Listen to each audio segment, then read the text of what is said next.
Oke God, ulang coba-coba. Ya teman-teman, kali ini kita bakal membahas beberapa pertandingan besar Liga Champions Eropa.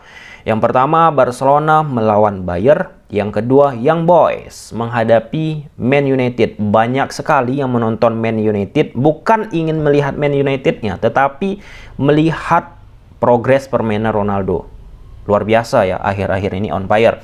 Kemudian yang ketiga, Juventus menghadapi Malmo. Dan yang keempat, Chelsea menghadapi Saint Petersburg. Kita masuk ke poin pertama. Ini agak panjang ya, Bayern Barcelona yang bakalan kita bahas. Nah, perlu teman-teman catat sebelum panjang kita membahas Barcelona Bayern.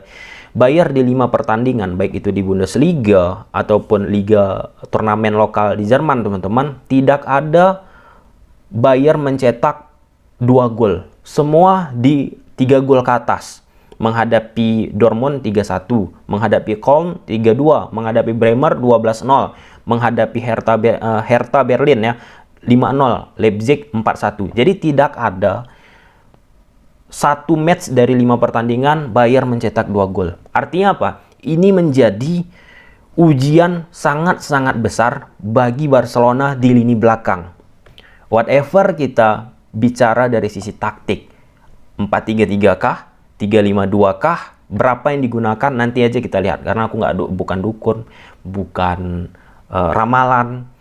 Tapi kalau kita bicara dari aspek taktikal, tentunya ada 2 poin yang sering dibicarakan, yang sering dibahas oleh Ronald Koeman akhir-akhir ini. 4-3-3, kemudian 3-5-2. Bisa saja dengan tidak adanya Aguero, Ansu Fati, Martin Braithwaite, Dembele, 3-5-2 menjadi opsi terbaik. Dan 3-5-2 menjadi kekuatan yang lebih aman bagi FC Barcelona untuk menahan gempuran dari Bayern ketika melakukan serangan. Nah, kalau kita bicara tentang Bayern, mungkin teman-teman nggak mengikuti begitu banyak Bundesliga.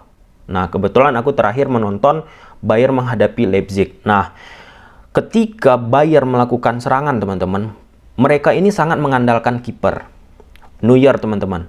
Sehingga penting pada pertandingan Barcelona menghadapi Bayern ini, Neuer ketika menguasai bola harus ada yang ganggu. Artinya lini depan dari Barcelona harus ada yang melakukan pressure ataupun gangguan-gangguan. Nggak boleh menunggu. Kenapa nggak boleh menunggu? Apalagi tertarik tapi tidak melakukan pressure yang kencang, itu bakalan memudahkan bagi Papat ataupun Kimmich, teman-teman, untuk mengalirkan bola.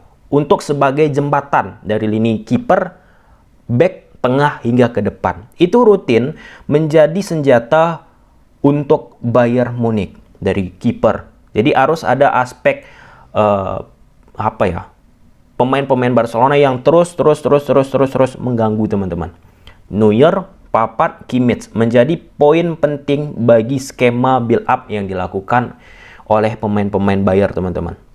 Kemudian, di samping itu yang bakalan merepotkan bagi FC Barcelona yaitu cairnya lini depan dari bukan lini depan dari FC Barcelona, lini depan dari Bayern Munich. Cair, teman-teman, pergerakannya nggak hanya statis di satu posisi. Contoh kita ambil Müller. Müller itu geraknya menciptakan ruang, baik itu ke kiri, baik itu ke tengah, baik itu di sisi area sempit seperti area-area half space, teman-teman, di situ dia tempati. Jadi pergerakannya nggak statis. Ini bakalan menjadi kesulitan bagi FC Barcelona untuk menghentikan serangan Bayern ya.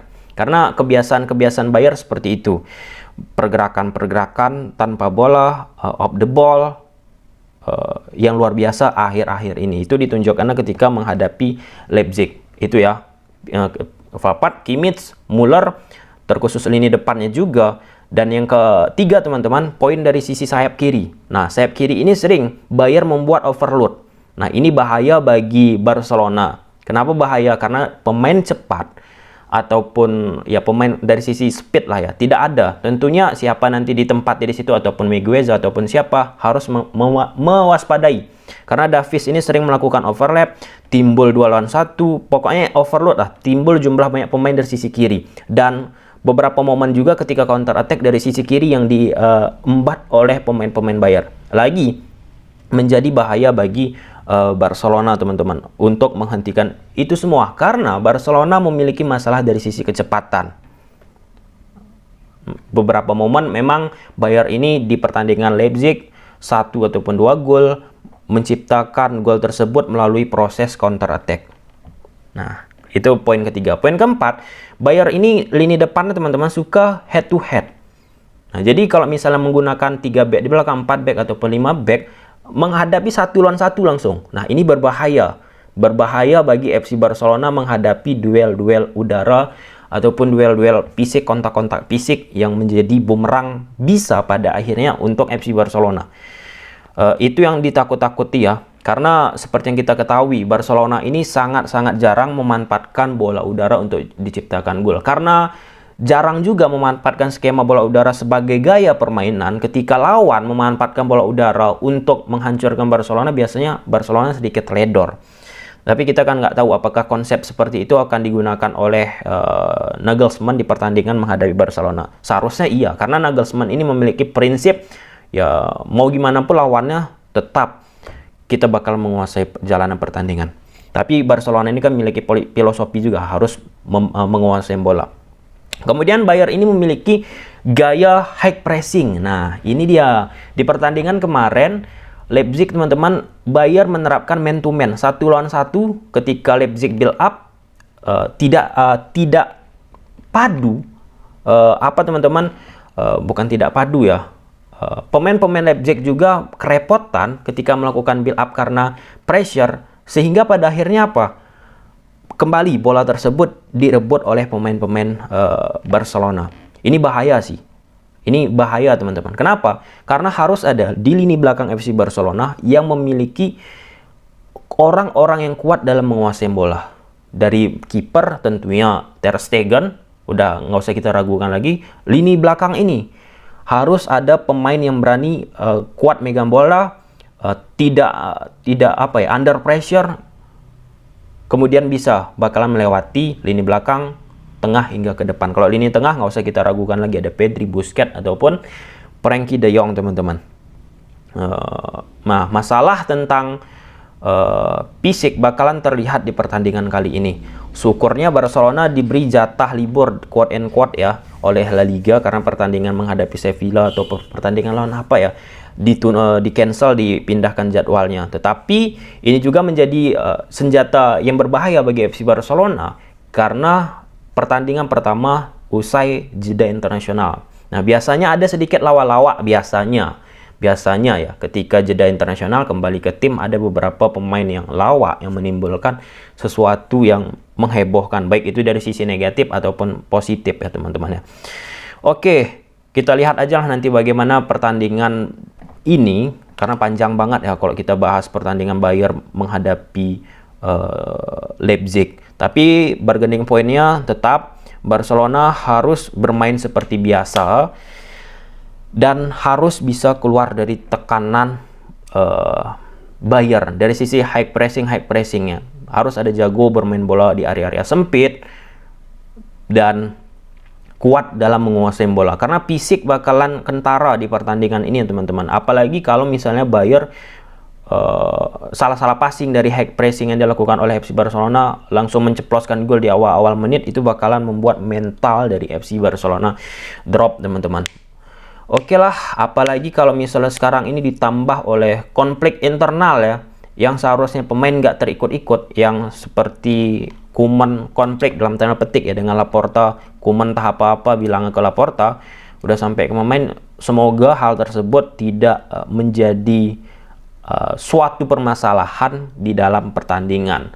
So, untuk Bayer biasanya mereka menggunakan pola 4-2-3-1 ketika defense bisa 4-2-4, 4-4-2, tetapi secara fundamental Bayer ini bermain secara totally mengandalkan fisik banget, mengandalkan fisik, kemampuan terus resisten selama 90 permainan terus-menerus, yang terbaik bakal mereka lakukan. Oke, kita masuk panjang banget kan, karena kalau bisa sampai 1 jam pun bisa kita bahas. Nah, kita masuk ke Man United menghadapi Young Boys. Nah, Young Boys ini di Liga Swiss teman-teman nggak begitu bagus akhir-akhir ini, karena urutan keempat di Liga Swiss. Yang kedua tuh FC Basel. Tetapi biasanya juga Man United menghadapi karakteristik seperti tim-tim Young Boys mengalami kesulitan, tim-tim mediocre lah, tim-tim nggak kita duga. Biasanya Man United ini mengalami kesulitan. Tetapi ada sosok yang bakalan membedakan kondisi sekarang dengan kondisi kalau misalnya Man United menghadapi tim-tim seperti Young Boys ini. Siapa dia? Adanya sosok Cristiano Ronaldo. Hal tersebut bakalan membedakan kondisinya karena Ronaldo membuat mental pemain-pemain dari Man United, baik itu yang muda, yang tua, bakalan lebih terjaga, teman-teman. Ya, kita lihat aja lah nanti ya. Biasanya Man United melakukan perbuatan-perbuatan lawak ketika menghadapi tim-tim seperti Young Boys. Kita tunggu saja Young Boys. Tapi yang bakalan menguji dari MU ini yaitu double pivotnya, baik itu Pogba ataupun siapa, Matic ataupun Fred nantinya, karena penting sekali bagi United ya menghadapi tim-tim yang melakukan penyerangan, menghadapi tim-tim yang melakukan gaya permainan terbuka. Mereka bakalan kesulitan untuk melakukan mengarahkan lah ya, menjalankan bola tersebut dari double pivot. Nah, karena mereka memiliki masalah di lini depannya, putus gitu, nggak ada koneksi yang cukup kuat antara double pivot sama lini depan. Oke, so kita tunggu aja karena aku nggak memprediksi, karena bukan dukun, bukan peramal. Jadi kita tunggu aja, ini menarik ya, karena aku menonton MU juga ingin melihat Ronaldo bagaimana bisa memberikan kontribusi yang positif untuk MU. Ini singkat-singkat aja yang terakhir ya teman-teman, karena durasinya panjang. Kemudian Zenit menghadapi Chelsea, tentunya yang aku harapkan sebenarnya nggak muluk-muluk. Ini kan Zenit walaupun dia peringkat pertama di Liga Rusia, secara apple to apple, secara kualitas jauh Chelsea pasti unggul. Yang aku harapkan sebenarnya inovasi dari strategi, nggak semua diubah ya, dari taktik strategi yang diubah oleh Chelsea. Kan Thomas Tuchel kan udah di zona nyaman banget nih apa yang dia lakukan dengan skema yang sekarang ini. Yang aku harapkan itu perubahan-perubahan menghadapi tim-tim seperti ini, misalnya 3-4-2-1, 3-4-3 yang biasa dia rutin lakukan, mungkin bisa dia ubah 4-2-3-1. Walaupun itu sebagai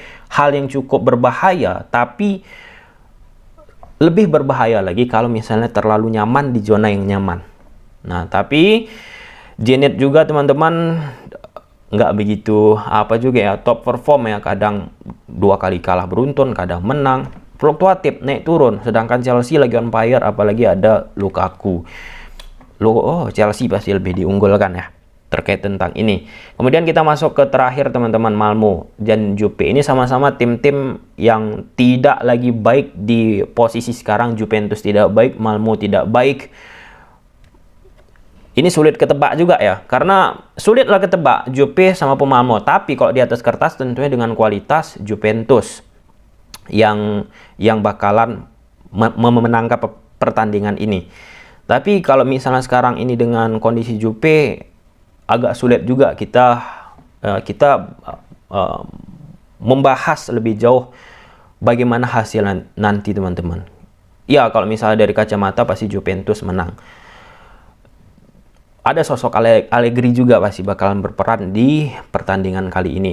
Yang paling penting bagi Juventus ini, mereka ini harus menemukan pick aja, satu pick, satu performa yang menjanjikan, pasti bisa bakalan terus konsisten. Sekarang ini kan mereka lagi mencari-cari mana yang terbaik, mana yang benar, mana yang bagus. Nah, hal tersebut belum mereka dapat. Biasa dari pergantian nahkoda, perpindahan Ronaldo yang secara mendadak ke Man United, harus ada poin yang mereka dapat di suatu momen yang membuat mereka ini bakalan konsisten. Karena di awal-awal ini kan mereka nggak jelas, nggak begitu bagus. Hal tersebutlah harus yang didapat oleh Juventus. Bisa saja ketika menang menghadapi Malmo ini, Juventus bisa mendapatkan fake performance-nya. Hal itulah yang belum dijumpain oleh Allegri. Nggak ada yang salah sebenarnya secara fundamental, karena Allegri juga udah paham Juve. Tetapi ada hal-hal yang aku sebutkan tadi yang belum mereka dapat. Oke, sampai sini aja video teman-teman, panjang kali. Kita lihat nanti malam pertandingannya bagaimana. Bye.